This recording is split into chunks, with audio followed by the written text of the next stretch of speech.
समर्पित कर दोगे, बच जाओगे, माया के प्रहार से बच जाओगे। प्रभु कहते हैं जो शुभ शास्त्र के विधान जीवनी विद्या प्रकट हुई है, उनकी भी संजीवनी है हमारी लाडली जो। जय श्री हरिवंश मदन सर जर्जर विथिकित श्याम सजीवन मूली, संजीवनी जयति कापि निकुंज देवी की है नौकिश। और मैंने आपको अंदर से वर्ण किया है कि तुम हमारे पाणी ग्रहण भाव को स्वीकार करके पति बनो। मंत्रोच्चारण पूर्वक विधि पूर्वक मेरे पिता के सामने मेरा पाणी ग्रहण करो। मैंने अंदर से ये भाव किया है। कच्छ ने कहा अब दोबारा ऐसा शब्द उच्चारण मत करो। देवयानी, तुम्हारे पिता भगवान शुक्राचार्य मेरे भी पिता हैं, क्योंकि मैं उनके उदर में रह चुका हूं। क्या कभी भाई अपनी बहन के प्रति ऐसा भाव कर सकता है? तुम हमारी परम पूजनीय हो, ऐसे शब्द उच्चारण मत करना। वैसे गुरुपुत्री हो और ऐसे भी मैं शुक्राचार्य के उदर में रह चुका हूं। महात्मा भार्गव को तुम प्राणों से भी अधिक प्यारी हो। गुरुपुत्री होने के कारण मेरी परम पूजनीय बहन हो तुम। ऐसे शब्द उच्चारण मत करो। देवयानी, जैसे मेरे गुरुदेव तुम्हारे पिता शुक्राचार्य सदा मेरे माननीय है, बिल्कुल उसी तरह मैं गुरुदेव की तरह तुम्हारा सम्मान करता हूं, तुम्हारी आज्ञा में रहा हूं। ऐसी बात मैं सुनना भी नहीं चाहता। देवयानी ने कहा मैं आपका सम्मान करती हूं, आपकी भावना का, लेकिन जब से आप आए हैं तो आज तक मैंने आपकी प्राणों की रक्षा की। मेरे ही कारण आप जीवित हो, मेरे ही कारण तुम्हें संजीवनी विद्या मिली। मैं हठ ना करती, तुम हमारे पिता के हाथों में ही पच जाते। इसलिए तुम्हारा जीवन मेरा दिया हुआ जीवन है। इसलिए सौहार्द के साथ मैं कहती हूं कि मैं उत्तम भक्ति के द्वारा तुम्हारी आराधना करूंगी। तुम धर्म के ज्ञाता हो, मेरे प्रति ऐसा भाव त्याग दो और मेरा पाणी ग्रहण स्वीकार करो। कच्छ ने कहा उत्तम व्रत का आचरण करने वाली देवयानी, मैं तुम्हारी इस आज्ञा का कदापि पालन नहीं कर सकता। तुम्हें प्रसन्न होना चाहिए मेरे ऊपर। मैं तुम्हें गुरु से भी बढ़कर पूज्य दृष्टि से सदैव देखा हूं। मेरे हृदय में कभी तुम्हारे प्रति ऐसा भाव नहीं आया। मैं तुम्हारी ये बात नहीं सुन सकता। तुम मेरी बहन थी, बहन हो और बहन ही रहोगी, ये मेरा दृढ़ निश्चय है। अब मैं तुम्हारा आशीर्वाद चाहता हूं, मुझे आशीर्वाद दो और मैं अपने देवलोक को जाता हूं। तुम्हारा मंगल हो। ऐसा कहकर के प्रणाम किया कच्छ ने। यद्यपि धर्म से युक्त कच्छ की वाणी थी, देवयानी को गुस्सा आ गया। उनका हमारी बात को ठुकरा रहे हो तो मैं शाप देती हूं। जिस कार्य के लिए तुमने कठोर तपस्या की, यहां आए, संजीवनी विद्या सीखी, तुम्हारी संजीवनी विद्या निष्फल हो जाए। ये है, मिलते मिलते भी बात बिगड़ जाती, लेकिन हरि शरणम में बात नहीं बिगड़ती। ध्यान रखना। निमिषहु ना अकृपा जब चितये तब। ये सब इतिहास इसीलिए तुम्हें सुना रहे हैं कि हमारे भगवान की शरणागति कितनी मीठी मृदु है। घोर अपराध बन जाने पर भी भगवान कभी त्यागते नहीं। इतना कई बार मरना पड़ा जिस संजीवनी विद्या के लिए, उसी का साप मिल गया, निष्फल हो जाए। अब तो होश हो गया। जिसके लिए इतना श्रम निष्फल।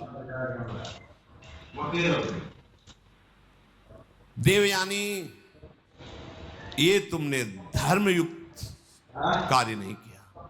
तुम गुरुपुत्री हो, गुरुपुत्री समझकर तुम्हें क्षमा करता रहा जब तुम बार बार पाणी ग्रहण की बात करते रहे। मैंने आज तक कभी तुम्हें दोष दृष्टि से नहीं देखा, और तुम कामना से युक्त होने के कारण हमें साप दे दिया। इसलिए मैं तुम्हें आज शाप देता हूं, आज के बाद कोई भी ब्रह्म ऋषि कुमार तुम्हारा पानी ग्रहण ही नहीं करेगा। ये सामर्थ्य होती है, जो नियम से चलते हैं, भजन करते हैं, उनमें सामर्थ्य होती है, उनके वचन कभी मिथ्या नहीं होते। 5 वर्ष के बालक है श्रृंगी ऋषि, चक्रवर्ती सम्राट महामहिम परम भागवत परीक्षित जी ही श्रृंगी ऋषि स्नान कर रहे थे, बालकों ने आके कहा तुम्हारे पिता के गले में मरा हुआ सांप महाराज परीक्षित ने डाल दिया है। उपहास, मेरे समाधिस्थ पिता का उपहास, ये इतना उच्छृंखलता कैसे आ गई? ये तो महाभागवत थे, ऐसा कैसे? इसका मतलब ये समझते हैं कि इनके ऊपर कोई शासन करने वाला नहीं। जल उठाया, ये मेरी सलाह है, इससे तुम सबका मंगल होगा। इस समय तुम्हें ये समझना चाहिए कि गुरु की कृपा है दैत्यों के ऊपर। तुम युद्ध में परास्त नहीं कर सकते। गुरु मेहरबान तो चेला पहलवान। भगवान कह रहे तुम परास्त नहीं कर सकते। असुरों पर काल का एक छत्र कृपा प्रसाद है, क्योंकि वो गुरु सेवा में है, शुक्राचार्य जी को अनुकूल किए हुए है। उनकी इस समय कोई भी अभ्युदय या अवनति नहीं कर सकता। हमारा विचार है कि इस समय तुम्हें अस्त्र शस्त्र रहित होकर उनकी सभा में जाना चाहिए, नमस्कार करना चाहिए, उनसे मित्रता करनी चाहिए और फिर एक बड़ा कार्य का अनुष्ठान करना। जब तुम्हारा कार्य सिद्ध हो जाए फिर तुम भले उनसे लड़ाई करना। तुम्हारा कार्य होगा समुद्र मंथन, जिससे अमृत निकलेगा। देवताओं ने कहा कि हमारे मन में एक विचार आया है, क्या आप लोग सहयोग करेंगे? हम दोनों मिलकर के यदि समुद्र मंथन करें और उससे अमृत निकलेगा, पक्का निकलेगा, हमें विश्वास है, क्योंकि भगवान ने बताया था। अगर आपको जचे तो आप स्वीकृति दे दो, तो उपाय किया जाए अमृत मंथन का। तो वहां शंबर, अरिष्ट नेमी, त्रिपुर निवासी बड़े बड़े बलवान दैत्य बैठे थे। उनका अमृत मिल जाएगा तब तो सब बढ़िया बात बन गई। अब इसमें समझौता की क्या बात है? हम सब एक ही है। चलो समुद्र मंथन प्रारंभ करते हैं। सबने मंथन के लिए स्वीकृति दे दी, समुद्र मंथन के लिए। भगवान ने बताया था कि मंदराचल की मथानी होगी, 11,000 योजन ऊपर, 11,000 नीचे। 1 योजन का मतलब 4 कोस, 11,000 का मतलब